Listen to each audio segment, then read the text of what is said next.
नमस्कार, मैं अर्चना शर्मा चढ़ती कला डैम टीवी देख रहे हैं सभी दर्शकों का स्वागत करती हूं। आप देख रहे हैं हिंदी के समाचार। समाचारों की शुरुआत से पहले एक नजर आज के मुख्य सुर्खियों पर।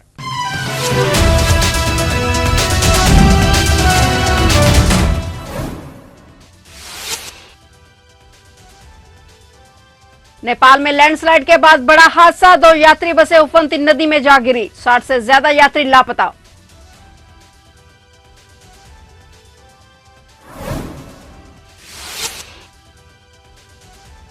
दिल्ली सीएम केजरीवाल को मिली अंतरिम जमानत, सुप्रीम कोर्ट ने बड़ी बेंच के पास भेजा केस, अभी जेल से बाहर नहीं आ पाएंगे केजरीवाल।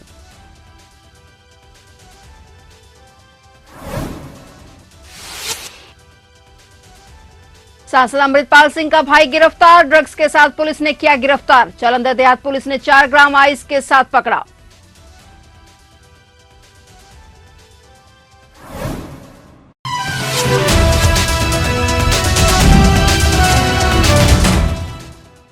और अब समाचार विस्तार से।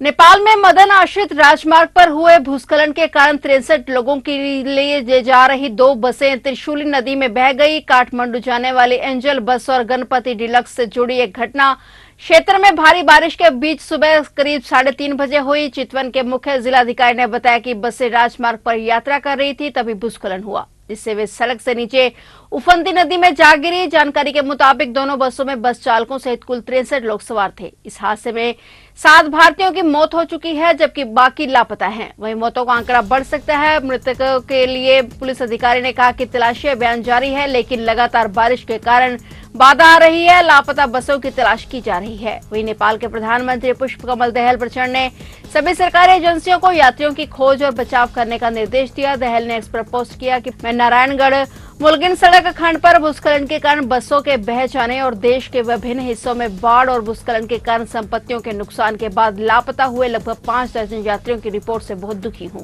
मैं गृह प्रशासन सहित सरकार की सभी एजेंसियों को यात्रियों की खोज करने और उन्हें प्रभावी ढंग से बचाने का निर्देश देता हूं। इस बीच मौसम खराब रहने के कारण काठमांडू से भरतपुर के लिए सभी उड़ानें रद्द कर दी गई।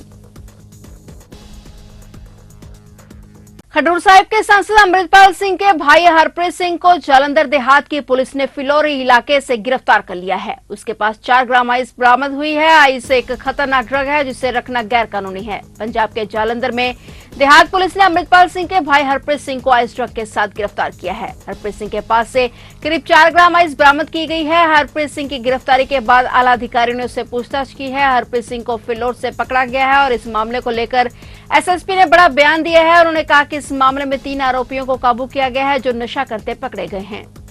सेक्शन 29 हैज बीन एडेड 29 ਦਾ ਵਾਧਾ ਹੋਇਆ ਤੇ 3 ਹੁਣ ਤੱਕ ਬੰਦੇ ਅਰੈਸਟ ਹੋ ਗਏ हैं। 192 ਨੰਬਰ ਮੁਕੱਦਮਾ ਹੈਗਾ ਜੀ 2024 ਦਾ ਥਾਣਾ ਫਿਲੌਰ ਦੇ ਵਿੱਚ ਦਰਜ ਹੋਇਆ। Thank you. ਕਦੋਂ ਰੈਸਟ ਹੋਈ ਇਹਨਾਂ ਦੀ? ਇਹ ਰਾਤੀ ਹੋਈ ਹੈ ਜੀ। ਤੇ ਕੀ ਫੜਿਆ ਗਿਆ ਅੰਮ੍ਰਿਤਪਾਲ ਦੇ ਬਦਨ ਕੋਲੋਂ? ਜਿਹੜਾ ਸਾਡੀ ਕੋਲ ਇਸ ਕੇਸ ਰਿਕਵਰੀ हुई है 4 ग्राम आईसी हुआ। Thank you. दिल्ली शराब नीति से जुड़े मनी लॉन्ड्रिंग मामले में सीएम केजरीवाल को सुप्रीम कोर्ट से बड़ी राहत मिली है। कोर्ट ने केजरीवाल को अंतरिम जमानत दी है, लेकिन ईडी की ओर से उनकी गिरफ्तारी के मामले को सुप्रीम कोर्ट की बड़ी बेंच को सौंप दिया गया है। केजरीवाल फिलहाल जेल से बाहर नहीं आ पाएंगे। वह फिलहाल सीबीआई की कस्टडी में हैं, लेकिन उन्हें जमानत ईडी केस में मिली है। ऐसे में अभी वह जेल में ही रहेंगे। अब सुप्रीम कोर्ट की 3 जजों की बेंच केजरीवाल की याचिका पर सुनवाई करेगी।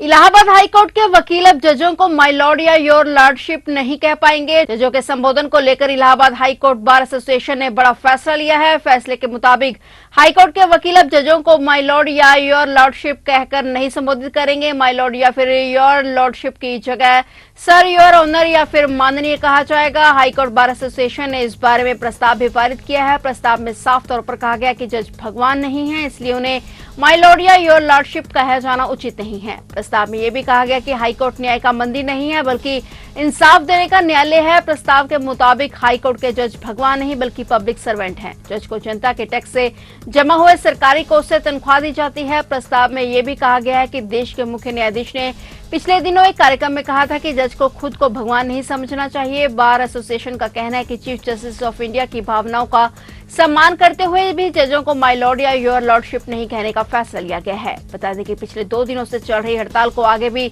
जारी रखने का फैसला किया गया है। इस फैसले से यह साफ हो गया है कि वकील अब शुक्रवार यानी आज भी कामकाज नहीं करेंगे और हड़ताल पर बने रहेंगे। गौरतलब है कि इलाहाबाद हाईकोर्ट के वकील अपनी विभिन्न मांगों को लेकर बुधवार से ही हड़ताल पर हैं। दिल्ली के मुख्यमंत्री अरविंद केजरीवाल की ईडी द्वारा गिरफ्तारी को चुनौती देने वाली याचिका पर सुप्रीम कोर्ट ने बड़ा फैसला सुनाया है। कोर्ट ने अरविंद केजरीवाल को अंतिम जमानत देते हुए आबकारी नीति से जुड़े मनी लॉन्ड्रिंग मामले में गिरफ्तारी को चुनौती देने वाली अरविंद केजरीवाल की याचिका पर सुप्रीम कोर्ट ने कहा कि हमने इस मामले को बड़ी बेंच को भेज दिया है। इसे लेकर दिल्ली सरकार में मंत्री सौरभ भारद्वाज ने कहा कि अगर पीएमएलए के तहत मुख्यमंत्री की गिरफ्तारी को अवैध घोषित किया जाता है तो यह पूरे देश में इस कानून के दुरुपयोग के लिए एक बहुत बड़ा मील का पत्थर साबित होगा और कई लोग इस फैसले का इंतजार कर रहे हैं। उन्होंने कहा कि हमें उम्मीद है कि यह फैसला हमारे देश के संविधान को मजबूत करेगा।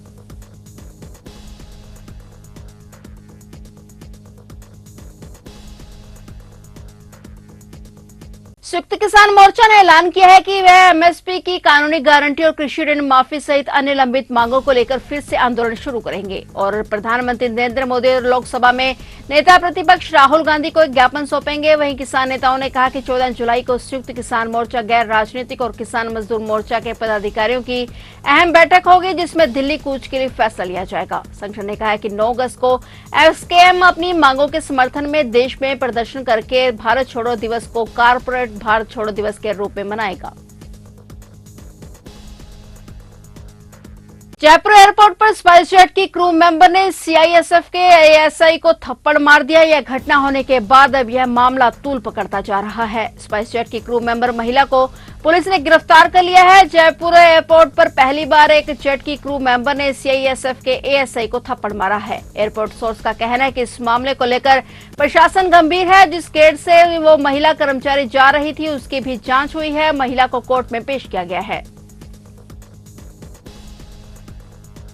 महाराष्ट्र में रिसोर्ट राजनीति की वापसी हो गई है क्योंकि आज राज्य में 11 सीटों के लिए विधान परिषद चुनाव हो रहे हैं। लोकसभा चुनावों में अपनी हालिया सफलता से उत्साहित विपक्षी महाविकास अघाड़ी 3 उम्मीदवार मैदान में उतार चुकी है जिससे संभावित क्रॉस वोटिंग और हॉर्स ट्रेडिंग की स्थिति बन गई है। सत्तारूढ़ महायुति गठबंधन ने 9 उम्मीदवार उतारे हैं और एमवीए के पास केवल 67 विधायकों का समर्थन है। इसलिए यह चुनाव आगामी विधानसभा चुनावों के पहले एक बड़ा मुकाबला बन गया है। निर्दलीय विधायक इस कड़े मुकाबले वाले राजनीतिक युद्ध में निर्णायक भूमिका निभा सकते हैं। 11 सीटों के लिए 12 उम्मीदवार मैदान में हैं।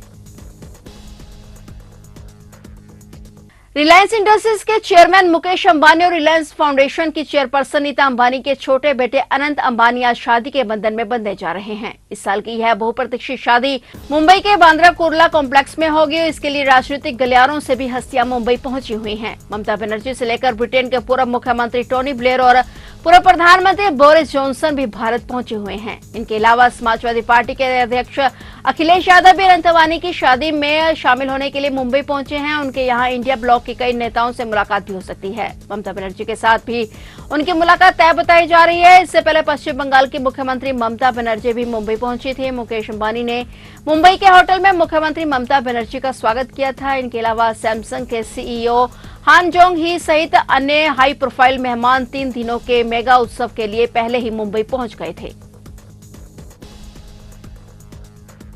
फिलहाल हिंदी के समाचारों में इतना ही और नए समाचारों के साथ फिर से हाजिर होंगे। तब तक के लिए देखते रहिए चढ़ती कला टाइम टीवी और अब मुझे दीजिए इजाजत। धन्यवाद।